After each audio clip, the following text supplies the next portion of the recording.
मित्रांनो, आता आपण हे शिवकालीन धान्य कोठार जे असतंय तिथंय आणि शिवकालीन धान्य कोठारा कसं यायचं हे तुम्हाला मी सांगितलंय।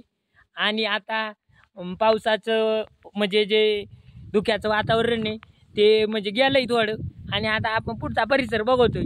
हे बघा धबधबे कसे वरून निघाले। मी तुम्हाला मागाशी ना त्या हत्ती औदापासून जे धबधबे सांगितले मी अगदी त्याच्या आहे ना जवळ आलोय। मी ना असं आहे ना एकदम आहे ना असा भाऊक झालोय। आणि म्हणजे कसं आहे माझ्या भावना आहे ना पट्ट्या किल्ल्याविषयी आपल्या तालुक्याविषयी मला एक आहे ना खूप असं छान वाटायला लागलंय। हे बघा कसं आहे ना म्हणजे माय ना डोके ना अशी जवळून जाते डायरेक्ट वर।